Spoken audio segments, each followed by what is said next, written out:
Hi all, good afternoon. നമ്മുടെ Kerala PSC പുതിയതായിട്ട് വന്നിരിക്കുന്ന നോട്ടിഫിക്കേഷനാണ് പോലീസ് ഡ്രൈവറുടെ. അപ്പോൾ ഈ നോട്ടിഫിക്കേഷൻ സംബന്ധിച്ച വിവരങ്ങൾ, ആർക്കൊക്കെ അപ്ലൈ ചെയ്യാം, അപ്ലൈ ചെയ്യാനായിട്ടുള്ള ഏജ് ലിമിറ്റ് എന്താണ്, ദെൻ എന്നാണ് ലാസ്റ്റ് ഡേറ്റ്, കാറ്റഗറി നമ്പർ, ഇതൊക്കെ നമുക്ക് ഈ ഒരു വീഡിയോയിൽ കൂടെ നോക്കാം. വെൽക്കം ടു അഡ 24/7 മലയാളം ചാനൽ. അതായത് ഇങ്ങനെ ലേറ്റസ്റ്റ് ആയിട്ട് വരുന്ന എല്ലാ നോട്ടിഫിക്കേഷനും നിങ്ങളിലേക്ക് എത്താനായിട്ട് നമ്മുടെ ചാനൽ അഡ 24/7 മലയാളം ആദ്യമായിട്ട് കാണുന്നവർ ചാനൽ ഒന്ന് സബ്സ്ക്രൈബ് ചെയ്യുക. അപ്പോൾ നമുക്കതിന് നോട്ടിഫിക്കേഷൻ നോക്കാം. അതായത് ഇത് കാറ്റഗറി നമ്പർ ആദ്യം ഒന്ന് നോക്കുക. 427/2024. അതായത് police constable driver, woman police constable driver, police constable ഡ്രൈവറും വുമൺ പോലീസ് കോൺസ്റ്റബിൾ ഡ്രൈവർ, ഈ രണ്ട് പോസ്റ്റ്, അതായത് മെന്നുണ്ട് വുമണുണ്ട്. ഇതാണ് ഇപ്പം വന്നിരിക്കുന്ന നോട്ടിഫിക്കേഷൻ. Category number 427/2024. അപ്ലൈ ചെയ്യാനായിട്ടുള്ള ലാസ്റ്റ് ഡേറ്റ് വന്നിരിക്കുന്നത് 1/1/2025. ഒരു മാസക്കാലം നിങ്ങൾക്ക് അപ്ലൈ ചെയ്യാനായിട്ടുള്ള സമയമുണ്ട്. അതാണ് പറഞ്ഞിരിക്കുന്നത്. 1/1/2025 ഡയറക്ടർ റിക്രൂട്ട്മെന്റ് ആണ്. ഏജ് ലിമിറ്റ് 20-നും 28-നും ഇടയ്ക്കുള്ളവർക്ക് അപ്ലൈ ചെയ്യാം. പക്ഷേ നിങ്ങൾ OBC ആകുമ്പോൾ 3 വർഷം മുന്നോട്ട് പോകണം. SC/ST ആണെങ്കിൽ 5 വർഷം ഏജ് റിലാക്സേഷൻ ഉണ്ട്. ഇതാണ് salary.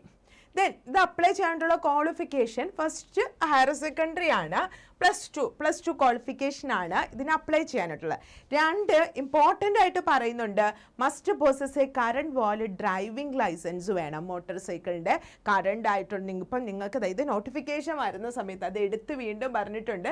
Candidates should possess current valid motor driving licence with a badge throughout in all stages of the selection process as on the last date of the application.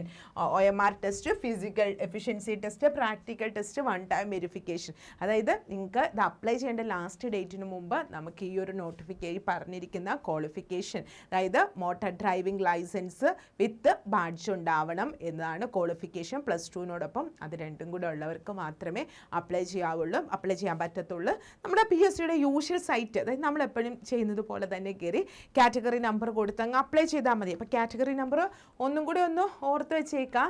Category number 427/2024. കുറേ കുട്ടികളും ഇത് ഞാൻ കുറച്ച് നാൾ മുമ്പ് ഈ ഉടനെ നോട്ടിഫിക്കേഷൻ ഉണ്ടെന്ന് പറഞ്ഞപ്പം ഇങ്ങനെ ഡീറ്റെയിൽസ് ഒക്കെ ചോദിച്ചിട്ടുണ്ടായിരുന്നു. അപ്പോൾ ഇനിയും ഇതിൻ്റെ അപ്ലൈ ചെയ്യുക കേട്ടോ. നിങ്ങൾക്ക് ക്വാളിഫിക്കേഷൻ ഉണ്ടെങ്കിൽ അപ്ലൈ ചെയ്യുക. അതേപോലെ തന്നെ നമ്മുടെ അഡ 24/7 മലയാളത്തിൽ ഒരുപാട് എക്സാംസിന് പ്രിപ്പയർ ചെയ്യുന്നവർക്കായിട്ട് നമ്മുടെ ആപ്പിൽ ഫ്രീ എക്സാമുകളൊക്കെ കൊടുക്കുന്നുണ്ട്. അതിനായിട്ട് നിങ്ങൾ ആപ്പ് ഒന്ന് ഇൻസ്റ്റാൾ ചെയ്യുക. Adda 24/7 exam preparation to selection state exam കേരളയിൽ ഒരുപാട് എക്സാംസ് ഡെയിലി കൊടുക്കാറുണ്ട്. അപ്പോൾ അത് കിട്ടാനും ഫ്രീ സ്റ്റഡി മെറ്റീരിയൽസിനും ഒക്കെ ആയിട്ട് ആപ്പ് ഇൻസ്റ്റാൾ ചെയ്യണം. പിന്നെ ഇങ്ങനെ ലേറ്റസ്റ്റ് ആയിട്ടുള്ള നോട്ടിഫിക്കേഷൻ നിങ്ങളിലേക്ക് കിട്ടാനായിട്ട് നമ്മുടെ ചാനൽ അഡ 24/7 മലയാളം ആദ്യമായിട്ട് കാണുന്ന ഒരു ചാനൽ സബ്സ്ക്രൈബ് ചെയ്യാം. വീഡിയോ ഇഷ്ടമെങ്കിൽ ലൈക്ക് ചെയ്യുക, ഷെയർ ചെയ്യുക, മാക്സിമം ഫ്രണ്ട്സിലേക്ക് എത്തിക്കാം. വീണ്ടും വേറൊരു വീഡിയോ ആയിട്ട് കാണാം. Thank you all. അപ്പോൾ അപ്ലൈ ചെയ്യാം, അതായത് ക്വാളിഫിക്കേഷൻ ഉള്ളവരൊക്കെ അപ്ലൈ ചെയ്യുക. ബിക്കോസ് എക്സാം ഇനി ടഫ് ആയിരിക്കുമോ, അല്ലെങ്കിൽ എനിക്കത് പഠിച്ചെടുക്കാൻ പറ്റുമോ, അതൊക്കെ സെക്കൻഡറി ആണ്. പ്രൈമറി അപ്ലൈ ചെയ്യാന്നുള്ളതാണ്. സോ നിങ്ങൾക്ക് അപ്ലൈ ചെയ്യാനുള്ള ക്വാളിഫിക്കേഷൻ ഉണ്ടെങ്കിൽ ധൈര്യമായിട്ട് അപ്ലൈ ചെയ്യുക.